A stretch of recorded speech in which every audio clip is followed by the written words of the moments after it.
우리는 인생을 살아가면서 자신도 모르게 상한 마음의 포로가 되어 살아갈 때가 있습니다. 하나님은 그런 우리의 상한 마음을 치유해 주시고 평안 주시기를 원하십니다. 사사기 6장에 보면 이스라엘 백성들이 하나님을 떠나 악을 행하며 살아갈 때 하나님은 그들을 미디안의 손에 내어주셨습니다. 이스라엘 백성들은 고통 가운데 하나님께 부르짖을 때 하나님은 기드온이라는 사사를 세우셔서 그들을 구원하기를 원하셨습니다.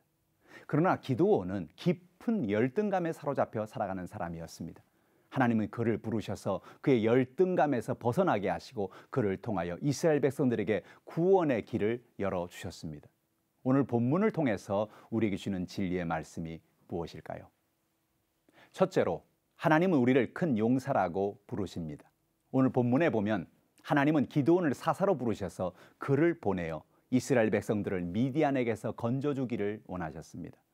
그러나 하나님이 부르셨을 때 기드온은 다른 이스라엘 백성들과 다름이 없이 두려움에 사로잡혀 살아가는 열등감이 많은 그런 보통 사람이었습니다. 11절에 보면 여호와의 사자가 아비에셀 사람 요아스에게 속한 오브라에 이르러 상수리 나무 아래 앉으니라. 마침 요아스의 아들 기드온이 미디안 사람에게 알리지 아니하려 하여 밀을 포도주 틀에서 타작하더니라고 말하고 있습니다. 기드온은 상당히 소심하고 겁장이었습니다. 그는 미디안 사람들에게 들키지 않으려고 밀을 포도주 틀에서 타작을 하는 두려움이 많은 사람이었습니다. 그러나 하나님의 사자는 그런 기드온에게 놀라운 말을 했습니다. 사사기 6장 12절 말씀입니다. 여호와의 사자가 기드온에게 나타나 이르되 큰 용사여 여호와께서 너와 함께 계시도다 하매라고 말했습니다. 하나님의 사자는 기드온에게 큰 용사라고 말하는 것입니다. 기드온은 열등감과 두려움을 가지고 나는 아무것도 할 수 없다 그렇게 생각하고 살았는데 하나님의 사자는 그를 큰 용사라고 부르고 있는 것입니다. 하나님은 우리의 단점보다는 장점을 보시고 우리의 가능성을 보고 계십니다. 이사야서 55장 8절에 보면 이는 내 생각이 너희의 생각과 다르며 내 길은 너희의 길과 다름이니라고 여호와의 말씀이라고 말씀하고 있습니다.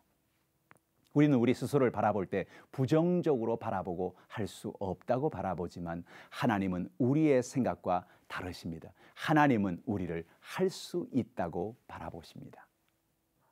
둘째로, 어떤 순간에도 하나님이 함께 하심을 믿으라는 것입니다.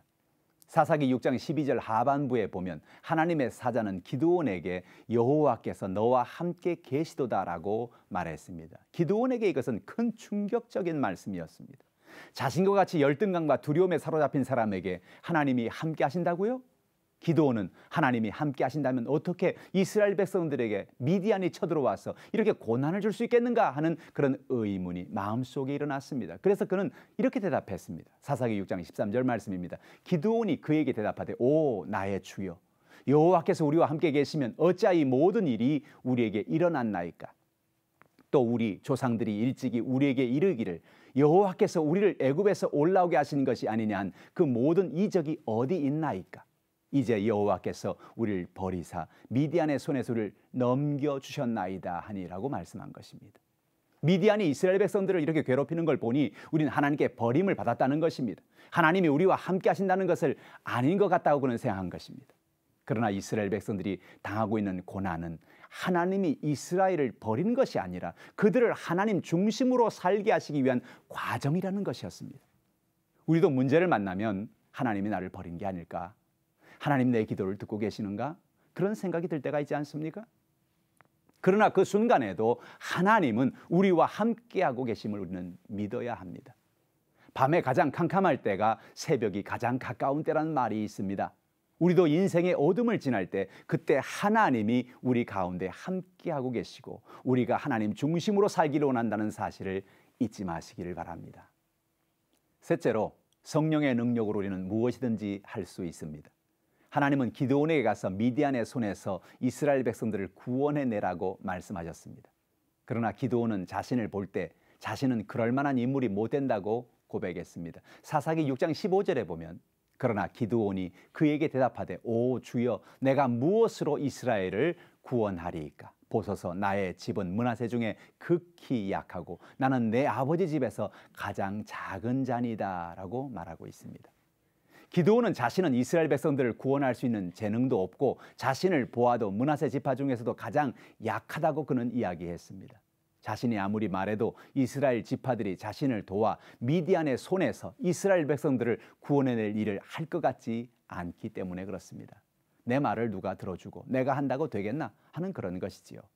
하나님은 그런 말하는 기드온에게 성령의 능력을 부어주셨습니다. 그가 자신의 힘과 능력으로 미디안에서 이스라엘 백성들을 구원하는 것이 아니라 하나님이 주시는 힘과 능력으로 그들을 구원하시는 것을 알게 하기를 원하셨습니다. 사사기 6장 34절에 보면 여호와의 영이 기드온에게 임하시니 기드온이 나팔을 불매 아비에셀이 그의 뒤를 따라 부름을 받으니라라고 말씀하고 있습니다. 기드온은 하나님의 영이 그에게 임할 때 자신의 열등감과 두려움을 이길 수 있었습니다. 그가 성령을 의지하여 나팔을 불 때 사람들이 그에게 나아왔고 미디안과의 전쟁을 승리로 이끌 수 있었습니다. 내 힘으로 하는 것이 아닙니다. 성령이 우리를 도와주시는 것입니다. 하나님은 우리를 열등감의 굴레에서 벗어나게 하십니다. 우리는 어떤 순간에도 하나님이 함께 하심을 믿고 하나님의 성령께서 우리에게 권능을 주심을 믿고 믿음으로 살아가시기를 주님의 이름으로 축원합니다.